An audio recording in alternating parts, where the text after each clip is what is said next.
WADR. This is who we are. WADR. WADR. You can listen to us on 94.9 FM in Dakar through our website www.wadr.org.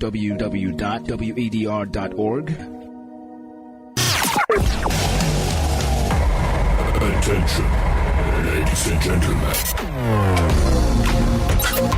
It's time to embrace a youthful mindset and envision your future. Take the lead is in your walls. Take the lead is in your walls. This platform serves as a space for engagement designed to equip young people to become effective leaders. They are actively contributing, creatively engaged, and determined in various fields. And now, this is Take the Lead. The greatest discovery of all time is that the person can change his own attitude by choosing his own thoughts. This profound quote by William James is from a pioneering American psychologist and philosopher, underscoring the pivotal role of self-awareness in emotional intelligence. It reminds us that the key to mastering our emotional life is recognizing and choosing our response rather than allowing external inducements to dictate our external landscape. This is how we welcome you to Take the Lead on West Africa Democracy Radio, your youth engaging platform where insightful discussions are held. I am Augustine Cully, and today's edition focuses on the importance of emotional intelligence for youth professional development. Together with our guests, we seek to understand how essential it is for young people to navigate their way through life's challenges and opportunities by being emotionally intelligent. So join us now and share your thoughts or ask us the questions right in the comment section on our live Facebook and YouTube channels at WADR English. We will read them out loud and clear right here on the program. Today, I have with me in studio Fabienne V.S. Andrat, and she is the co-founder and CEO of Skills Development Academy. What a great pleasure to have a CEO with us on the Youthful platform. Hello, thank you so much for inviting me. Okay, how are you doing? And it's your first time in our studios and on the Youthful platform. Give us your impression.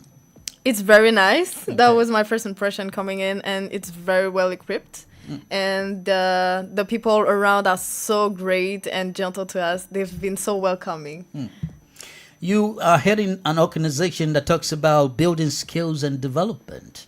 It's related to what we're about to discuss, and considering young people, how significant it is to you as well. It is because through my career and through all the activities I had to manage, I've recognized and I've realized that people may have technical skills, but not soft skills. And for me, that was the main thing, especially for youth. They are very intelligent. They have all the diplomas, all the certificates that they need. But whenever they get into enterprises and company, they are not able to very empower or go forward in their career because they don't have these soft skills, essential soft skills in their lives. She's considering those attributes as soft skills. We would love to know more about those soft skills you're talking about, Fabienne. So welcome. We are delighted to have you. Next is Yasin Anta Jup, and she is a dancer from Eurasia Dance Company. How are you doing again, Yasin? You've been here before. Yes, I've been here before. I'm so happy to be back. And yes, happy for all of you to be here too with me, and can't wait to answer your questions. And yeah, you were here the other time, and now you're back. Coming back seems like maybe the people enjoy Yasin, or Yasin feels happy coming back. She feels open of discussing issues. Just give us your impression of coming back on the platform to speak with the young people. Well, coming back, I would say that I have more things to say because I've been to a trip that opened my eyes. So I'm delighted to be here and share my thoughts on this subject. Welcome back, Yasin. We also have Musa Gay in the house with us. He is a Maxwell Leadership Certified Coach. Mr. Gay, welcome. Thank you so much, Augustine, for having me here, and very happy to be here for the first time, discussing about this crucial subject, this crucial topic about youth. When we reached out to you, I mean, we didn't experience difficulties in getting your confirmation. That quickness in terms of the response and confirmation signals to us that you're willing to share knowledge with the young people. Is it that? Yeah, I've been doing it since 2016.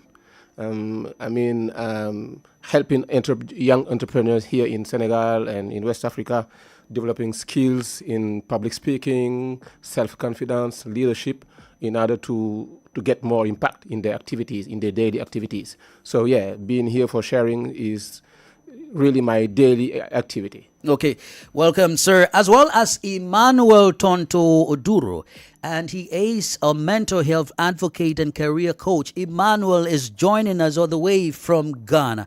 How are you doing, Emmanuel, and welcome? I'm doing well, thank you. Thank you so much. How is Ghana this afternoon? God's grace, everything is doing well. Ghana is very cool. Ghana is very cool, by the grace of God. Okay. We're enjoying the weather too. Are you guys preparing for the World Cup? Yeah, sure. Next week. Yeah, sure. Sorry, I just thought to quiz you on that. Welcome. Plus you, our amazing listeners and viewers. Together, we can achieve better. According to the Mallory Gatton Foundation, emotional intelligence refers to the ability to recognize, understand, manage, and use emotions effectively. It encompasses 5 key components. One is self-awareness, recognizing one's emotions and their impact. The second is self-regulation, managing your emotions in healthy ways. And the third one is motivation, that is harnessing emotions to pursue your goals. The fourth one is empathy, understanding the emotions of other people. And of course, the fifth one is social skills, managing relationships and building networks. In relation to our topic where we're talking about emotional intelligence for youth professional growth, that is in a professional environment. Now, for a young person to apply all of this in a professional environment is a major concern. That is why we are here. And I would love to begin with you, Fabien. Firstly, there are 2 key words in our topic that we're looking at today, the emotion and that of intelligence. How would you want to tell other young people what it means about emotions? About emotion, I would say it's what you feel, your feelings. And about the intelligence, I would say your ability to understand and use those information about your emotions to deal with and to handle the things you are dealing with in life. And for me, if I can describe what is emotional intelligence, will be your ability to read the room, your ability to feel people, and your ability to understand your environment, but not on the logical way, but on the feeling and on the emotional way. And yeah, I would say I think it's the simplest understanding for me to describe emotional intelligence. Okay, is it different from a professional context? It's not different because we need it everywhere, in every context, in every environment, as I said previously. And in the business or in the professional context, you will need it because you are dealing with people. Whenever we talk about collaboration, you said that it's about the social empathy that you have around you. And if you don't have it, you may pass around some things and you will leave very difficulty, I would say, in a very difficult way, your career, or you will face things in a very difficult way because you are not understanding, and your emotion can drive you on the wrong path for you. That's interesting. The aspect of having the ability, that would be a follow-up question for me towards you. But let's hear from Yasin. What would you say about your emotions? And you have some. Well, I would say that as an artist, I have a lot of emotions, a lot of things going on in my head, and it's not always easy to work and use your emotions together to have what you want to have. Obviously, it takes a lot of self-work. That means you need to be aware of what you're feeling all the time.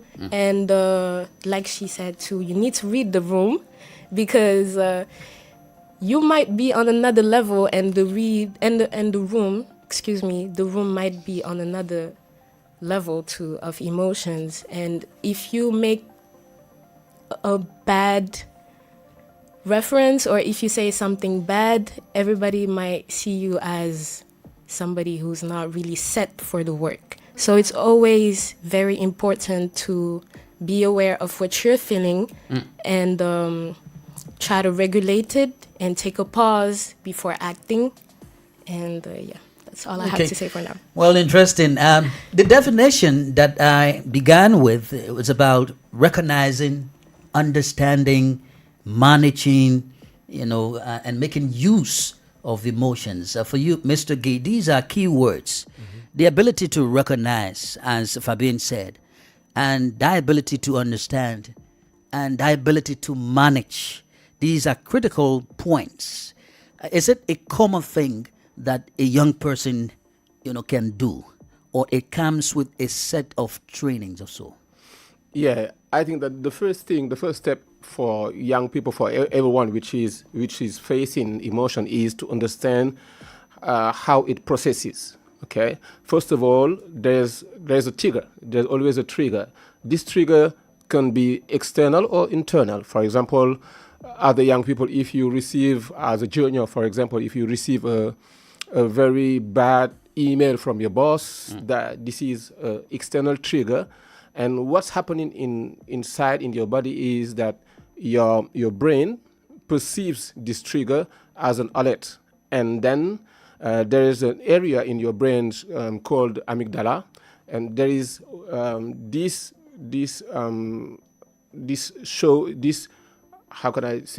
manage, or this gives order to the hormones like cortisol or adrenaline, and this cortisol go throughout your body and make a kind of reaction, so that this is why from an external trigger, your body reacts. For example, your heart begins to go faster, and then you become feeling what Yasin was saying. You get that feeling that something is happening.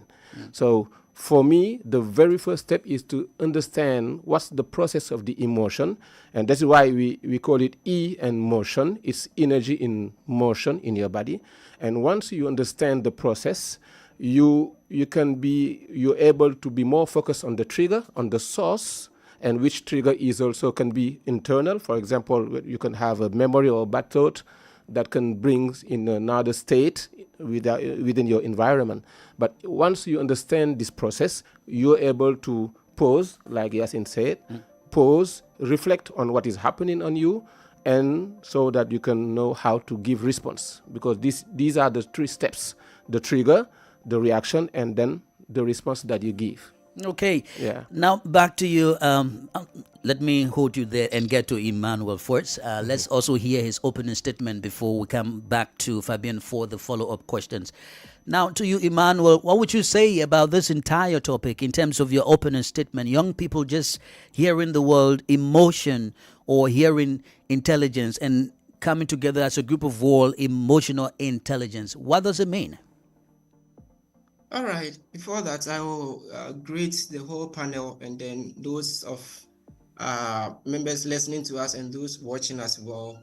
As my colleagues have already explained, emotional intelligence for myself, if I am to explain, emotions is inward feeling, how you feel within. How you feel within. That's how I will explain emotions, how you feel within it. And then intelligence, from my perspective, is the knowledge you have about something. Yeah, so that's the two things I can say. Emotion is the feeling that you have within, and then intelligence is having knowledge about something. So emotional intelligence, from my side, I would say it's the knowledge you have about your feelings.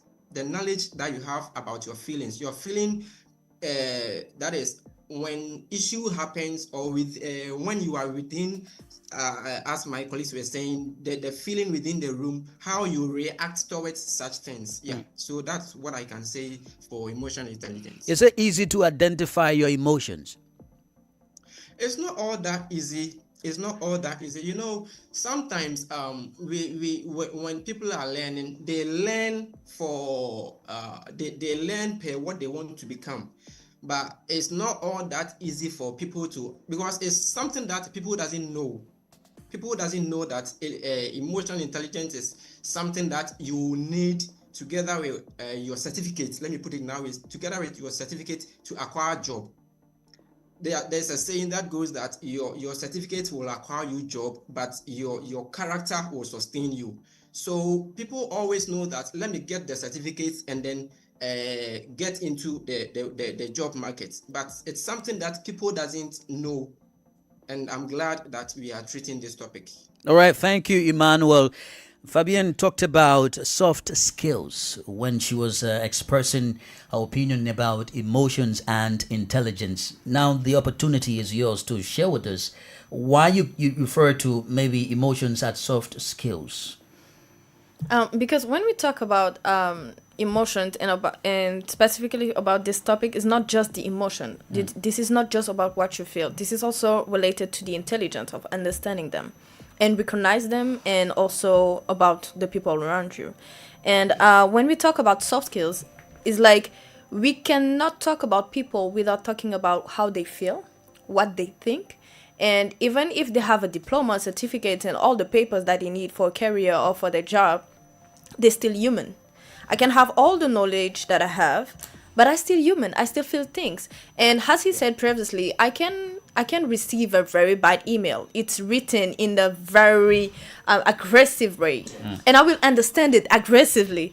And if I cannot manage my emotions about that, and I feel so bad, I feel disappointed, I feel angry, and I cannot manage them, how will I go towards my manager? Am I going to yell at him? No. So I have the diploma, I have all the competencies, I have all the abilities for that. But I have to know how to deal with my emotions whenever I'm facing something that is not very safe or comfortable for me. And it can be about an email that was not well written, or a note that I had and I was a duty that they gave me and I don't want to do that, or they said to me something during a meeting and I didn't like it. You won't bring your CV on the table and said something. You will have to sometimes just keep silent, get silent, and manage this emotion going through. This is not just about anger or something, or things like that, but we can talk about other emotions, how you deal with stress, how do you deal with pressure. And you can be a very good manager, you can be a leader where you are, but if you cannot lead the people and you don't understand that people are not just watching you about your title, but they are watching also how you make them feel. And they feel good when you trust them, when you talk to them positively, or you have a very good communication with them. So you will be able, when you understand that about you, about your emotions and how people also feel whenever they are with you, that can help you to be a very better leader in your daily life, in the professional aspect. Okay, now we will come to the aspect of the job. We talk about working environment, colleagues, or personal relationship. But let me ask, another young person in the studio, and I'm sorry for this question, is coming your way, Yasin. Are you emotionally intelligent? I believe so. You believe so? Yes. Why? Because I have empathy. I don't only take accountability on my feelings. I try to understand other people's feelings and try to act accordingly to how they feel and how I'm feeling. So I'm always trying to manage both. And I hope that answers your questions. For sure. And now it helps you move along with the people you meet and the things you do. Exactly. And also through that, it attracts other people towards you. Yes. But then, what would you say about its importance? How important is it for young people to be emotionally intelligent? It creates better work relationships. It helps reduce stress in a very fast working environment, and also I think it makes better leaders because you're trusted when you have empathy and you know how to listen to people And when you know how to take, how can I say it? How to take feedback without, how can I explain Maybe reacting Yes, without in reacting a provocative in a- manner or... Exactly, that's what I mean. So yeah, those are the little features, and I would say that it's very hard for young people because there's always a lot going on, and but it should be from your point of view, from how you want to move throughout in life, that you cultivate these, because you will need it in every aspect of your life. And working outside of your normal work or your normal space and going somewhere else different from where you're used to, you will know that your patience will be tested a lot. So having emotional intelligence will help you. All right. I see, Mr. Gay, you are nodding your head. You want to add on to that? You said something very interesting, that it's very hard for young people, emotional intelligence. Do you believe that? Yeah, I completely agree with Yasin when it's about for young people to manage their emotions, because they don't have so many experience in life, so many setbacks that learn them how to react with a certain situation. And to build on also what Fabian said about leadership, because for me, there's a link between emotional intelligence, as a core soft skill, and young people who is willing to develop his career as a young people and who has dreams like Yasin or others. And what is really important is that we must understand that hard skills are no longer enough. We need to connect with people. We don't live in a world where everyone is isolated. And we need to connect with people. And if you want to connect with people, if you are the leader, your leadership is mainly influenced by your influence, if I can repeat it. Leadership is only about influence, and you cannot influence people. You cannot influence other young people if you are not able to connect with them. And to connect with them means to be emotionally intelligent, okay, to understand the way your emotions go, and the way the emotions of the other team member are going, and to be able to manage them as a leader. So it's a very important skill, being able to recognize the emotion and being able to recognize the emotion of the others and help them be back to a balanced mood, for example. No wonder why we observe many companies are increasingly valuing employees' abilities to manage their emotions. Yeah. But could there be reasons for this? Emmanuel, would you want to share light on this? Why many companies nowadays are concerned about employees' ability to manage their emotions? Yeah. You know, many of our young people, let's say my colleagues, the youth, most forget that, as I said earlier, your certificate will acquire you the job. But for you to sustain in the job market, it's this emotional intelligence that we are talking about that will help you. You know, you were asking of why it's so difficult for most of the youth to practice or to do this emotional intelligence. And I was writing something that they feel like now we have freedom of expression, we have freedom of doing whatever that we want. So, and then I have the certificate, my certificate, I had a higher score on my set. So why should I maybe check how I talk to my superior or my subordinates, or you get it? So businesses are looking towards these things, because now it's not about the certificate itself. It's about how through you their business will grow, how through you they're going to get more customers, how through you the business is going to be sustained. It's not about you having the higher certificate or you having much knowledge about the kind of job that you've been given. That's why I can say for now. Okay, considering the recruitment process, just staying with you, Emmanuel, is it now a form of a requirement, or sometimes managers just do that without the knowledge of maybe the person, the applicant, but they are quietly looking at how emotionally intelligent you will be maybe when you arrive for the interview, or when you are just maybe given a job for a few days. They just want to know what you will be like maybe through your probational period. They just want to understand whether you are emotionally intelligent. Is it now a form of a major requirement for employment by companies? Necessarily, it's a kind of most of them are doing that without the knowledge of those coming in for job interviews. Most are doing that, because if you let the person know that you are doing such thing, or you want to see that kind of requirement, the person can act and then give you what you want. But after giving the person that job, you get to know that that was not what the person that you employed. That is something they normally say, what I ordered versus what I got. You get it? So for me, if you come for a job interview, I will do it, but I wouldn't add it to the list that you should know. I wouldn't let you know that this is what I want to see from you. It's like going for an interview and then they are asking of your social media handles and those things.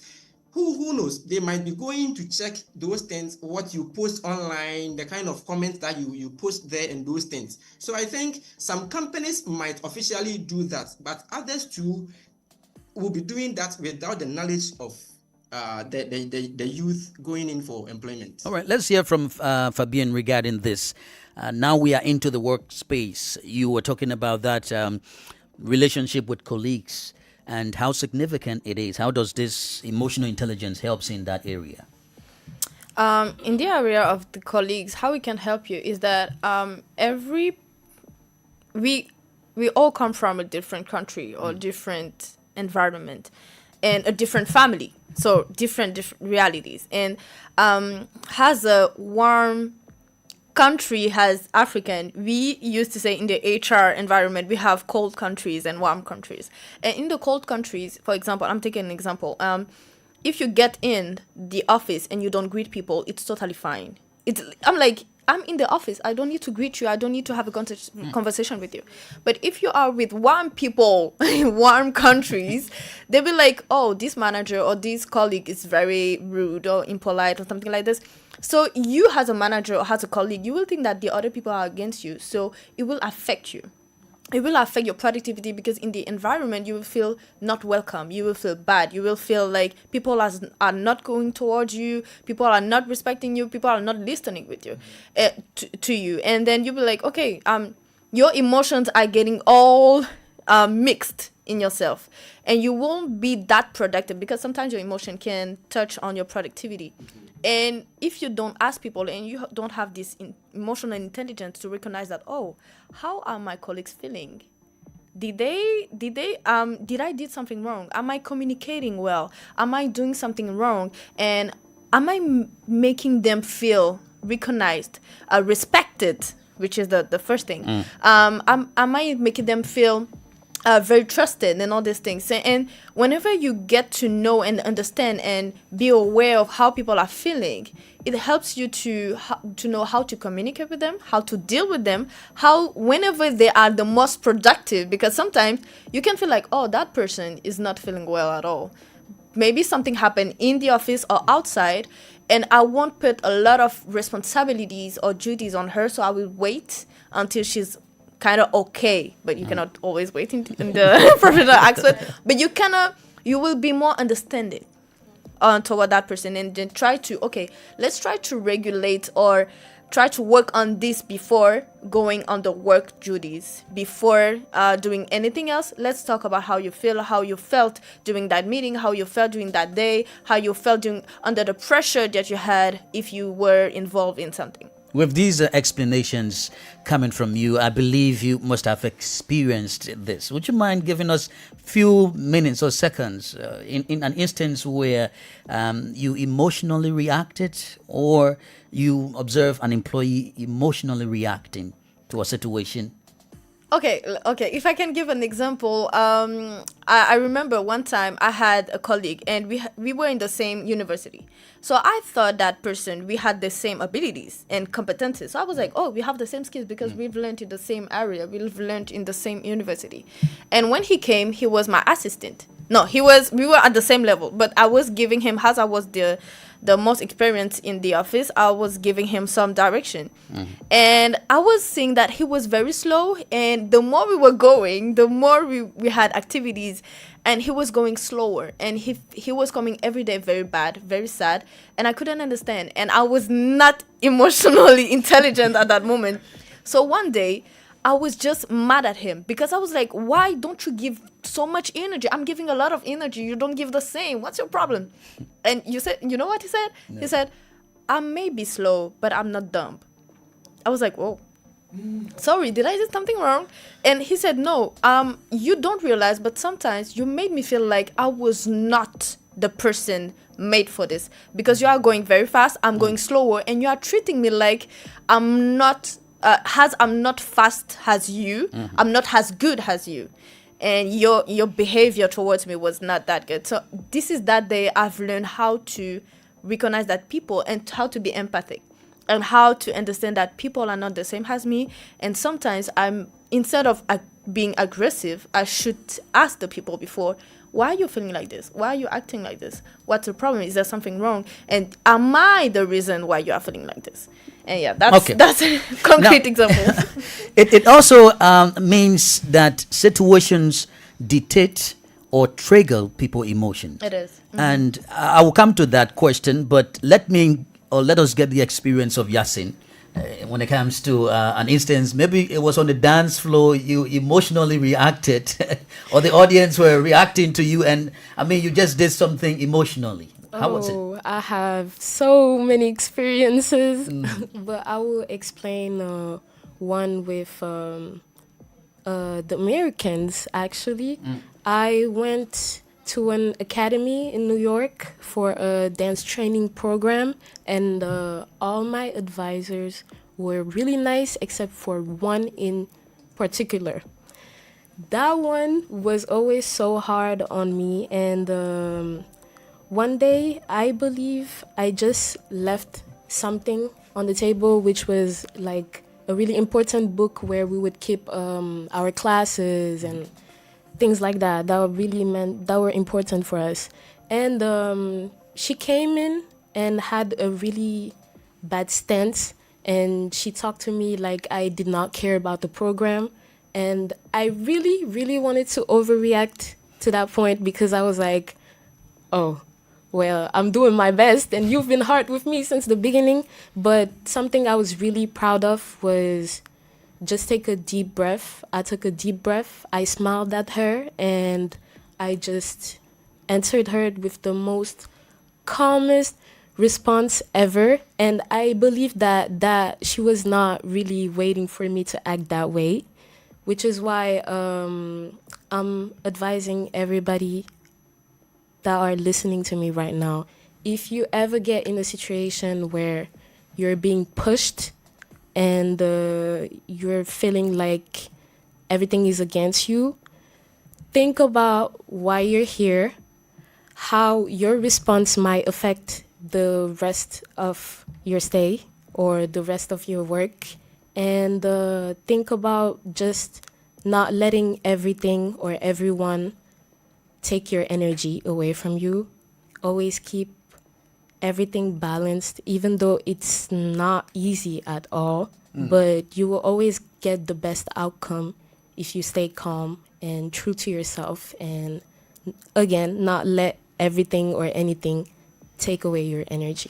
So not everything needs a hard response or a response. Sometimes stay silent and smile and do what you gotta do. That's why it's also good to identify the triggers, those things that trigger your emotions. And Mr. Gay, you want to say something about that? Identifying the triggers, things that make you react emotionally. Yeah, identifying triggers. Those people are used to help to manage their emotions. There is a kind of what I call a mood tracking. I give them just in Excel dashboard. For a week, for example, they have to note every day the main triggers that brings them to emotions and I mean, every Saturday we do a kind of assessment just to see, okay, during the week, what are those main emotions that you identified that you really, really felt, and what was the triggers first, okay, and how did you manage? Sometimes it went wrong, sometimes they could breathe, like she said, pause and reflect on what is happening, and then well manage their emotions. But what is important is for everyone to be able to recognize the main triggers that brings them to emotion during a week or a month, it depends. And after being able to get, to step back and say, okay, every time I meet Fabienne, she smiles at me. Okay, every time I see Fabienne, something in me is really prepared to receive her smile. Sometimes I meet Yasin, who's very punchy. Okay, I know that, as a dentist, she's very punchy, and the fact of reflecting before and identifying these triggers helped me well manage and anticipate the emotions. Okay. And then you feel better. Great. Yeah. It is expected that as a leader, you people said it, you should be able to be emotionally intelligent. It is expected. But is it the case of maybe every leader, or there's something that may just trickle a leader to react in a negative form? Let's hear from you, Emmanuel, and that will be followed up by whether a manager or a boss can control his or her emotion in all circumstances. Is that possible? All right. Before I come to that, I want to share a bit of experience with the emotional intelligence. A situation that I found myself in some years ago. That was with Isaac. He was a very little boy, and I was very young by then. And then there was this fire that we've set. It was a coal pot. So there was a nail in it that was very hot. But he asked me whether the nail was hot or not. And I was like, why are you asking me this question? Why you know that the nail was in the fire? So I told him that, I don't know unless you hold it and see. And then as soon as he touched it, it hurt him. So it was like, I felt bad at that time after doing that though. So I realized that if I had taken my time and then explained to him that it's a metal, and metal being put in fire for a while becomes very hot. If I had explained that to him, I thought it would have helped him. So you already caused the damage, man. I felt bad about that. Yeah, so that was one of the old experience that I had. And then you are asking about managers and then leaders also portraying intelligent emotional intelligence. Yeah, it depends. It depends. If sometimes there are some situations that, but like mine, by the time you realize you've made the mistake. Sometimes you need to get to know that it's also part of leadership qualities. Being emotional intelligence is now part of leadership qualities. So as you learn towards leadership, you learn about all these things. And you being human, sometimes you will be mistaken. But for you, if you know something about emotional intelligence, it will reduce. It wouldn't be like someone who has not come across it or someone who has not tried to learn about it. So for you becoming a leader, you should have a kind of knowledge about this topic. You should have a kind of knowledge about this topic. Yeah. Wow. Now, considering the fact that as a leader, you should be emotionally intelligent, let me drive it to another point that, Fabian, you were talking about when it comes to relating to colleagues in the workplace. How does one, control his or her emotion in a toxic environment or a workplace or maybe with colleagues? How do you manage that kind of situation? Why are you always giving me the hardest question? Oh, really? I'm sorry. How do you manage your emotion in the toxic environment? That's funny because I've been into those toxic environments. So this is where I've had to learn how to manage them. And I would take from my own experience. I've been in a regular employee and under leadership position, and then today I'm a manager, so I am the leader in the leader position. So I've been into the both side. And as a regular employee, when you are under leadership and in a toxic environment, sometimes it will be difficult to manage them. We are human. We are not called to be perfect. We are called to try our best and make a lot of efforts. And when you are under leadership, most of the time, even if you want to respond and even if you want to give an answer, you want to react, and you know that you're right, and the person in front of you is wrong. As she said, keep quiet. Keep quiet, because what you will say in that moment, if that person is not emotionally intelligent or this person is not very conscious about what he's doing wrong or right, you will be in a wrong position. So just keep quiet and wait for a moment and try to explain how you feel and how you felt about that situation whenever you feel calmer, whenever you feel quieter. And when you are the leader in that moment and you are under a direction, like the hierarchy, there's always people on top of you. And you kind of leave some things. I won't say always toxic, but you kind of leave some injustice. And you're like, okay, I want to do this and this, but they're not giving me the ability to do that. Always keep quiet. Take your time. And try to communicate as kindly and respectfully as you can. And the respect is the first thing that you will need.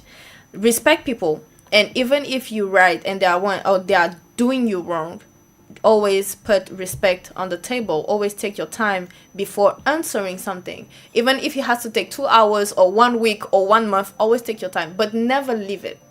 Never leave it. Always come or go back to the person that made you wrong and talk about it. But don't say always, oh, you. Always talk about yourself. Come about yourself, how you felt, how you think that the situation could have gone better. And if this is a very regular toxic environment, try to protect your energy. As you said, this is energy in motion. Try to protect your energy and try to understand that not everything is against you. And you don't need to react to everything. As you said, just stay in your corner, at your corner, keep quiet until you can move on something else. But don't try to over defend yourself, overreact, and don't let them influence the way you are, your respect or your attitude or your behavior. Now, aside from our colleagues, what about the work? You have a very huge task, and it's like taking all of your days. This time it is not your colleague pressuring you, but it is the work. Maybe you are multitasking. How can you address that situation? Sometimes these things lead to stress. It leads to burnout. How do you manage that for you, Mr. Gay? Yeah, for that kind of situation, I mean, we need to prioritize the tasks. Okay, there's a matrix. Eisenhower matrix, which you dispatch all your daily tasks as emergency, not emergency, important, not important. And what is really emergency task, you try your best to be focused on all the day. And after, for example, you can have emergency tasks, but which are not important or that important, you can ask someone else to do it for you. But what is you must be identify, I mean, your priorities and be focused on that. But what I really want to add on that situation and also in that toxic environment is also when it comes to manage emotions, it's also about how you can identify the need between each emotions, because there is a need behind every emotion. For example, for someone who is angry, the real need is justice, because when you've been in a situation when you are very angry, you feel like you've been people heard you and you don't deserve to be heard. So if I'm in front of someone who is really, really angry, who feels anger, my response should to be pause and use a kind of vocabulary of justice. Like, okay, no worries, I'm sorry, I didn't want to hurt you like this. Maybe I can be back in an hour so that we can discuss. But as she said, at that moment, at the very first moment, when you're in front of someone who is very angry, they won't understand or won't listen to you because they're feeling the emotions are dominating them. So what is really important is to be able to recognize the real need behind the emotion.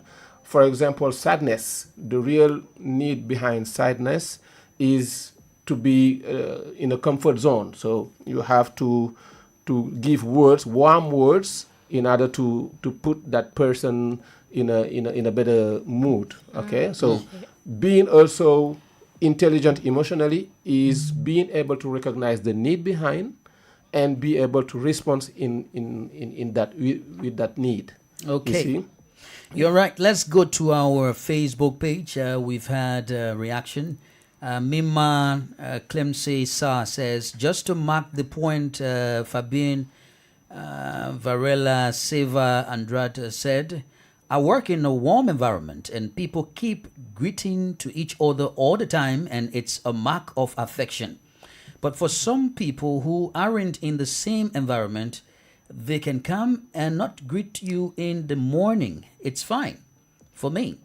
But for others, they will make a fuss because it's a mark of disrespect. And while you keep working in such companies, you have to deal with such situations and not be bothered anytime it happens to you. So you're nodding your head. And this is coming towards what you said. She's totally right. She's totally right because, as we said, even in the emotional intelligence aspect, you don't need to react or take personally everything. Okay. And your emotions, you kind of tend to react or feel everything. And especially when you are hypersensitive, you kind of feel everything more than other people. And so you have to think that, okay, in the office or everywhere, but we are in the professional environment and context, you don't need to take everything personally. You are here for something. You are here for a mission, for a goal. Just go, work hard, make what you gotta do, and leave. That's it. And that's it. Don't cry about things. I'm not saying that you cannot cry or be angry at some situation. Yes, but you cannot react based on that. You have to deal with that, but in the logical and very intelligent way, because you cannot put on the table or in a conversation, oh, I felt so bad the last day because no, there's a way of saying that in the proper way. Okay. Now, it's been a great time. Let's hear from you, Emmanuel, your parting statement. What can you tell other young people out there when it comes to managing their emotions in a professional environment? Quickly.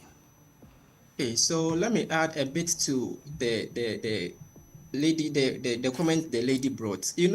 Now things are changing. When you take our culture, here in Ghana, as it was being said, when you are passing by, you see someone, let's say an elderly, and then you do not greet the person. It's like, who is this person? You didn't show respect. That's how Ghana is. But for now, we should get to know that things are changing. Things are changing. People are traveling from country to another country, from religion to another, and then we are mixing up. So there are some kind of cultures that when I travel to, let's say, Senegal, a practice that a Senegalian will practice will be different from what I, as a Ghanaian, will also practice. So it's high time that we get to understand that things are changing. So if I meet someone and then the person behaves in a way that I thought it shouldn't have been, so I think it's up to me to maybe find a reason or see the reason why the person reacted like that. Maybe for me to know that kind of culture is not being practiced at where the person is coming from. So there are some things that we need to understand. And then what I would love to tell my colleague youth is that try to know yourself. You see, knowing emotional intelligence is a bit different from IQ. You see, IQ is all about certificates. And as I said earlier, your certificate will get you something to do, but how you react to other things will also sustain you in your job. Okay. So what I would tell my fellow youth is that they should keep on practicing self. If you know that you fall short of some kind of things, get support. Okay. Get support. That's what I can say. Yeah. Thank you so much, Emmanuel, for being with us today. We will keep in touch with you, brother, and we're very hopeful that you will join us on another edition. Thanks so kindly. Sure. All right. Thank you, sir. All right. To you, Mr. Gay, what are some quick tips for the young people as we take leave of you, sir? Yeah. First thing for me is find a mentor. That's very important. Always find a mentor, someone who is older and who get more experience than you. Ask him questions and learn to better know yourself. Try to understand how you react and ask the question to your relatives and how did you find my reaction yesterday? Or the more you understand yourself, the more you'll be able to manage yourself and try your best to have a mentor, that one who can show you the way and pave the way for you. Yeah. Thank you so much, Mr. Gay, for coming today. Our doors are open and we are very hopeful to having you here another time. I hope so. It was a great pleasure for me. Okay. Well, to you, Yasin, what do you want to tell your fellow young people? Well, I will talk especially to the young girls and the women. I would say understand your cycle. Your cycle will help you. Understanding your cycle will help you move and act accordingly in every stage. So when I say learn your cycle, that means your periods, the follicular phase, luteal phase, all of that impact how you react and how you process your emotions. So I will join him. Learn to know yourself and learn about your cycles. And yes, be positive. Everything is energy. The more you think great, the greater things are going to happen. Thank you, Yasin. And finally to you, Fabienne, what do you have? I would say that the emotions and the intelligent emotion needs to get learned. So go and learn about that. Don't just get focused on your lessons in school. Go and get deeper in that topic, and you will understand better. You deserve to understand this kind of intelligence for yourself and for your future career. Thank you so much. Well, listeners and viewers, this is where we end this episode of Take the Lead here on West Africa, Democracy Radio, 94.9 FM Dakar, and online at WADR.org. It's been a pleasing pleasure having you with us today. Join us next Friday for another interesting edition of the program. But remember to take the lead in shaping the discourse for the betterment of young people in Africa. My name is Augustine Colley. I will talk to you another time. Hey people, my name is Mello, Afrobeat singer from Guinea, and I love listening to the program Take the Lead on West Africa Democracy Radio. Hello, my name is Fatou Bintou Rassoukane. I'm the CEO of African Start Shop, and I love listening to the York program Take the Lead on West Africa Democracy Radio.